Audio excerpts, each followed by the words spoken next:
Good morning, everyone, and welcome. It's FPC Radio Live. It is Tuesday, October the 25th. Yes, I should look on the screen because it's right there in front of me.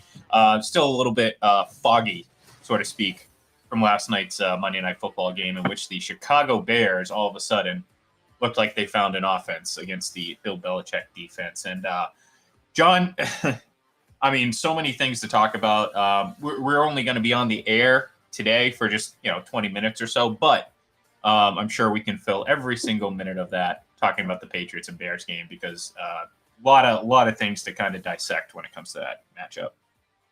Yeah, if you want to talk about the positives, that'll take all of about 10 seconds. That's Matthew Judon, who showed up and played a great game yesterday. Other than that, no one appeared to have shown up. No. Maybe they were stuck in the fog like everyone else was.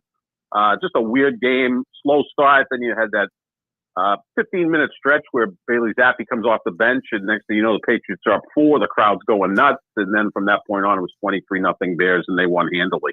Yeah, I mean that's the thing, and look, the whole the decisions made to start Mac Jones. I don't know if he was completely healthy. Maybe he should have just sat out if he wasn't going to play, and then it's.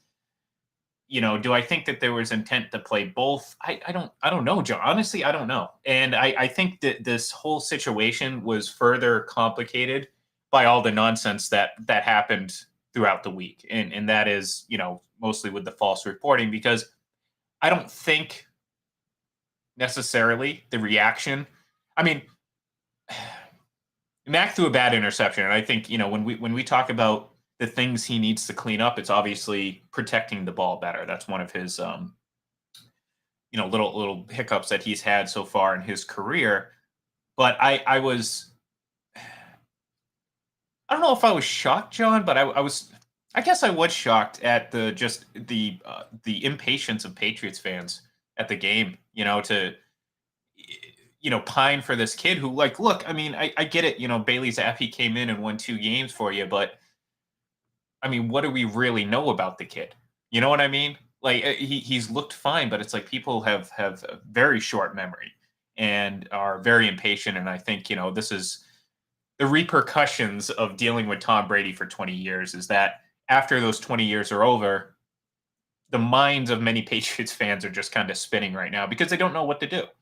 Now, like I said, it doesn't help that this drama was stirred through a completely false and erroneous report, which really kind of created this storyline and narrative that didn't need to be there. And I think ultimately put more pressure on a guy like Mac Jones. Because look, I think he's young. I think he still needs to find that confidence. I think he handled himself very well yesterday. Regardless of if he was benched or if this was a planned rotation. I don't know. Honestly, I don't know. My gut says one thing 1 minute, and then it says another the other. So what's your thoughts? Do you think he was benched, or do you honestly think there was some intent to play both of them for a little bit? The reports coming in yesterday were that, Mac Jones was going to start, which he did. And I thought he looked good as far as moving. I mean, his decision-making has still been pretty poor. I mean, that was his 6th interception in a little more than 3 games, which is something that you can't have, especially from a quarterback who isn't going to light up the scoreboard, isn't necessarily a guy that, has the big arm talent like a Josh Allen or a Patrick Mahomes. Sometimes you can kind of live with some of those miscues from guys like that because they can come back and make it up real quickly. So the interceptions have been a problem. They were at the end of last year as well. So I think at that point where you're down 10 points and Belichick, whether he planned it or not, rolled the dice and said, let's bring Bailey Zappi in, and it worked for a while. You take the lead, and then you obviously can't stop Chicago's vaunted offense, which looked still like a 1950s, 1960s offense, but it was pretty tough to stop in terms of their running game. I mean, look, they had 20 years of Tom Brady. So that was like a position that was never discussed. Like, you never went into a game with Tom Brady saying, well, if he has 3 poor series, maybe we'll pull him and put someone else in. That never, ever, ever happened, nor should it have. Now you've got that on the table, and, it's unnerving because you've never seen it here. And a lot of people in the stands last night, that's all they've ever known. It's not like you got like 60-year-old dudes in there like me. You go, okay, I remember when they didn't really have a great quarterback in the 70s or the 80s or whatever. But your age and younger, it's like all I know is Tom Brady, and that was never an issue. So now that's an issue, and it's a real one because again, I'm not a big fan of either quarterback. They don't jump off the screen to me. My taste in quarterback is the awesome arm talent and all of that type of stuff. But neither one has that. But right now you're looking at chicken over salad or a turkey club. It's like, well, neither one's all that great, but I guess I got to eat something. That's how it's a choice at quarterback. I guess they're both healthy options too. I mean, neither quarterback is terrible, and I think that's the thing you have to come to grips with is that again, Tom Brady, you don't find those guys, and we talked about it yesterday, not just specifically with the Patriots, but in general, like there's really not a lot of good teams or elite quarterbacks out there. There's like a handful of them. A couple of them are struggling right now, but the reality of it is most of the quarterbacks in this league are spectacularly mediocre, and that means you're going to have moments where they're going to look great. They're going to have some boneheaded plays, and that's just how it goes. And I think the Patriots are dealing with it. I don't know how much of this discussion prior to the game has created this post-game narrative of, well, Mac's development is toast and this, that, and the other.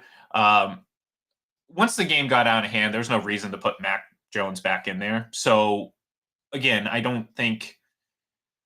think there might be some validity to the fact that they wanted to play a little bit of both of them. Again, I'm not sure what the grand goal was with that. I'm not saying that there was clearly a plan or at least a good plan to see both of them play, but there is maybe some validity to the fact that he was planning on playing both. But the moment you take Mac Jones out, especially after the interception, the story is already written, and there's nothing you can do about it, especially given the talking points prior to the game. Yeah, I mean, the thing is, do you ever go into a game, especially in Week 7, which at this point you're 3-3 going into the game. You got the Jets on the table on Sunday, so this is a big game. And the whole week leading up to this, that's all I heard from everyone, the fans, media, everything, that, this is an easy win because Chicago's not that good. And I kind of pointed out yesterday, I'm not right very often, Chicago's been in a lot of their games. I mean, they lost by 8 to the Giants, who only have one loss. They lost to 7 by Minnesota, who only has one loss. So I was expecting a close game. I didn't expect a blowout on either side, let alone Chicago blowing out the Patriots. But I think did the Patriots take them lightly? I don't know. I mean, that can happen in the NFL, right? You just look and say, well, Chicago's not all that good. Let's start getting ready for the Jets. And, the mindset is not what it should be. It could have easily been that too. And the other thing is, I don't know that you go into a game saying you're going to get reps for both quarterbacks unless it's the preseason. Like in the regular season, does anyone go into that? You start your starter, and obviously if he goes off the rails, you make the change. Now, 3 series into it, Belichick decided that Mac didn't look good to him. I thought physically he looked pretty good. He was actually their leading rusher last night, so he was moving okay. Which but the decision making was poor. I mean, that's a problem when he's your leading rusher and he was out of the game in the second quarter. Unless he wanted to look over at the other side and say, hey, Justin Fields, you were drafted ahead of me. I can run just like you, which clearly he can't. Yeah. But yeah, so at that point, it's like, was he going to come in the second quarter? Like, it was just a weird night. I was starting with the fog, which, gave it that eerie feeling as well. So I don't know where they go forward with this. Like, who's the starter on Sunday against the Jets, which is now a really important game because you lose that one, you start to lose contact with everybody else in your division. Well, I got to believe that Mac is going to be the starter. And I think probably, again, I can't. Because, the last thing people will remember, at least from that game, was a very bad decision by Bailey Zappi and throwing a pick. And his, the positives with him is, he seems like poised, very, very good decision maker. Once that starts to go, then it's like, okay, well, what's the difference between him and Mac? Now that, again, not saying that there isn't a problem there. There certainly is because, again, you hope that this doesn't temper the confidence of Mac Jones, because we know that the quarterback position is a lot about it's very mental, very, very mental, about 90% mental. Again, I mean, Patrick Mahomes fans are probably throwing their arms up in the air and saying, no, it's about running around. No, it's a very mental game out there. And especially with a quarterback, the moment you let that get to you, it can be a very, very slippery slope. I mean, the most extreme example of that, John, is Ryan Leaf. You know, the guy takes a massive hit in the preseason and just never found that confidence again. And obviously, we know everything that happened beyond that, other factors, of course. But it's a very mentally you have to be mentally consistent and level headed and all that. And like I said, I that's my biggest concern with Mac because again, mistakes happen. I'm not gonna, if he throws an interception, yeah, you don't want to see it. But again, I'm not expecting him to be perfect because again, like I said, a majority of the quarterbacks in this league are just mediocre to maybe good. So mistakes are gonna happen. Yeah, I mean, I always talked about when he came out, was his ceiling Kirk Cousins, and people were like, "Oh no, that can't possibly be." Well, not that Kirk Cousins is any kind of great quarterback, but he's really competent. I mean, he doesn't shine in big moments. I get that, but the Vikings generally contend. They're 5-1 this year. He's put up good numbers. I mean, he's the 12th or 14th best quarterback in the league, right? I mean, could Mac Jones be that guy? Could he be Derek Carr? Could he be, prime Andy Dalton, which sounds silly, but Dalton was pretty good in Cincinnati for 5 years.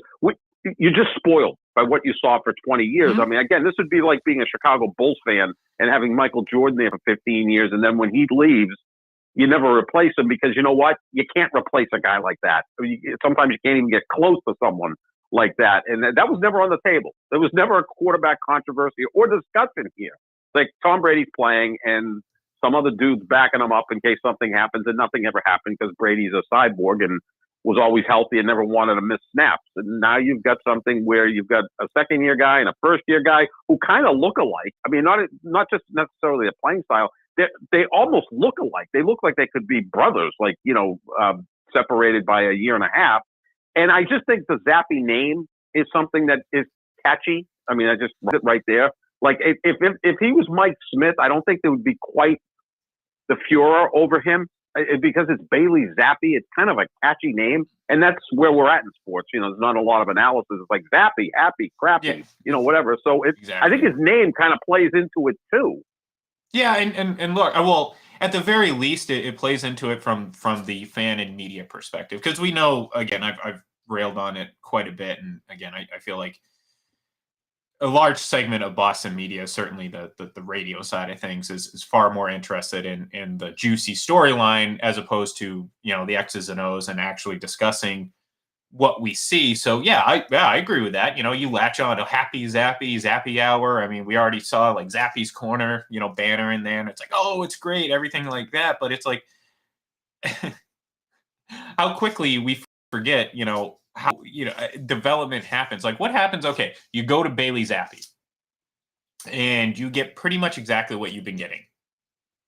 Pretty good quarterback play. Because let's face it, John. I mean, that's what it was. He wasn't lighting it up. He wasn't coming in and showing off like, this incredible arm strength or anything like that. He was being a very efficient quarterback. And I think that's great. And that's something I certainly like. And I'm not dismissing it, but I think people are just getting too impatient and it's leading to some, I think knee-jerk reaction is a I mean, that's a nice way of putting it. I think people are just kind of losing it a little bit when it comes to being rational and thinking about it. But the bottom line is the Patriots are at a crossroads here because coming into this week, and I mean, I don't even want to look at my game picks from last week because there were not many that I got right, including this game because I thought, you know what, based on what I saw the last couple of weeks, I thought the Patriots were going to be prepared. And forget about the quarterback position. This team just wasn't prepared. I mean, they looked lethargic on defense. You could tell very early on there was a play where Kyle Duggar, and this isn't a knock on Kyle Duggar because I think he's been phenomenal and one of the team's best defensive players. There was a play in the backfield where he just completely whiffed. I mean, it looked bad how bad he whiffed on that tackle. I don't know what happened. It just whatever it is, I saw that. I'm like, ooh, that was bad. And then it really just never got better from there. You know what I mean? It was a poor containment, allowing Justin Fields to kind of use his legs. And look, we've seen this before. But for all his greatness, Bill Belichick can have some trouble with running quarterbacks. His defenses, and last night, I like you said, I mean, the only player that looked like he showed up was Matthew Judon, and occasionally that pass rush. But then again, once they penetrated, they couldn't keep contained and ended up kind of screwing it up after the successful breakthrough of the line. So yeah, just a lot of just poor play across the board, not just from the quarterback position. Yeah, as you said, Judon was spectacular. The rest of the defense wasn't. So many times you'd have Justin Fields go back to pass. You thought you had him, and he broke containment. I thought the biggest play of the game is they're up 14-10. The Patriots are, and they have him in a third and long situation, and he escaped somehow, and then goes. Oh yeah, no, I think it was the next series after that, and then he goes and picks up 20 yards, gets a first down, and a few plays later he gets that screen pass, which I could have walked in for a touchdown. Now all of a sudden it's 17-14 again. It was the perfect call against the defense, and let's give Matt Eberflus and that coaching staff a high grade. They were ready last night. I thought they looked like a pretty well coached team. They took the field goals like they do. They didn't do crazy things, and they limited what Justin Fields was going to have to do. And I like Fields coming out of Ohio State. I think he's obviously a superb athlete. I think he has a strong arm, and also I think he's tough. I mean, if you remember I think the national semifinals a couple of years ago, he got lit up and came back to play in the national championship game with broken ribs. I think he's a tough kid, and I think his teammates like him. So you got to refine some of the ends there as a quarterback. He's only 23, but yeah, he looked good last night, and it was just a weird night. It just really was. I mean, the power was going out at Gillette Stadium at times. It was just like it had an eerie feel. It should have been played on Halloween night. Maybe moved it to next Monday. It would have been apropos. Well, and yeah, I mean, like I said, it just had. I don't know. Again, I mean, this isn't the time of the era. I mean, that's the thing, and like I can't emphasize it enough that if you're extremely disappointed right now, you just have expectations. And is this team pretty good? At times it is, yes, and it has some talent on it. Is the quarterback the answer? No one knows at this point. You know what I mean? And if you say it, if you're say it definitively, then you're kind of guessing at this point. Really, and you're picking who you like, personally, and whatever. I get it. We do that all the time. But the reality of it is, do I know Mac Jones is the answer? No. Has he flashed a lot of potential? Absolutely. Does he have a lot to go? Sure. No doubt about it. Last night was not a step in the right direction. Not just on his part, but again, whatever the ultimately the decision was, how they were going to handle the quarterbacks, I thought it just from the outside looking in, it just didn't seem like it was handled 100% right. And again, this isn't let's put 100% blame on Belichick. Let's put 100% blame on Zappe or Mac or Matt Patricia. No, it's just for whatever reason, last night was just a very, very strange night, and really a icing on the cake for what was a pretty awful weekend from my perspective in terms of not only picking football games but watching them and my rooting interests. Well, the Buccaneers are 3-4, the Patriots are 3-4, so it only makes sense that next year Tom Brady returns to Foxborough. Hey, get everything straightened out. Don't get my hopes up, John. I am not. I've seen it floated out there, and I'm not gonna buy into it. We're not gonna talk about that. Okay, that's just that'll be wrong. But before we go, real quick, who do you have winning the World Series? I've got to go with Houston. I mean, although it seems like all the momentum is on Philadelphia's side, the only problem is they wrap things up on Sunday and the series doesn't start till Friday. So maybe some of that momentum dies. Remember the Colorado Rockies back in 2007? Yeah. Felt like they win like a 21-game winning streak at some point. By the end of the regular season and the postseason, they were winning every game. And then there was like a 10-day gap for the World Series and they got swept by the better team, the Red Sox. Look, Houston's going to their fourth World Series in 6 years. And if they don't win this one, now they start to look like not quite the Buffalo Bills who went to 4 straight Super Bowls and lost. At least Houston does have that 17 World Series, which they were accused of cheating in. But I got to go with Houston. Mm-hmm. No, I agree, and I certainly don't think they're gonna go, without a loss. I mean, Philadelphia is a different animal from what they've faced already, and certainly based on what we saw from the Yankees, who just, oh man, thank God they have Roger Maris Jr. to keep Yeah. pumping up that fake home run record. But yeah, it's. I think this series is probably going to go 6. It wouldn't surprise me if Philadelphia wins, and as hot as they are, and as much as it seems like everything's on their side, it just looks like Houston's just they're just a better team. And I mean, is there a better postseason pitcher than Justin Verlander in the last like 15 years, 10 years? No, he's been outstanding. I mean, he's just been, quite frankly, I would say over the last decade, he, Clayton Kershaw, and Max Scherzer are the 3 best pitchers of this era, and he's been better in the postseason than those 2 guys. He's a horse. I mean, the guy is just a stud. He's out there.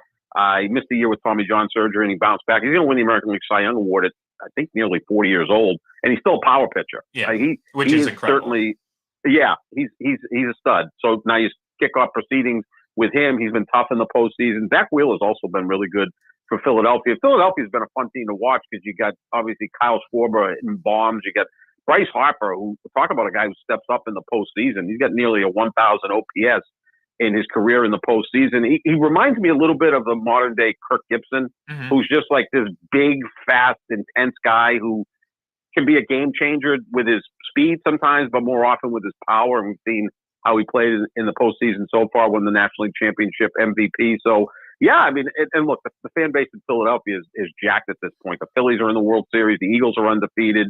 So, they're psyched, and that's an intense fan base. So, yeah, I would hope that this series goes more than a sweep. Houston hasn't lost yet in the postseason.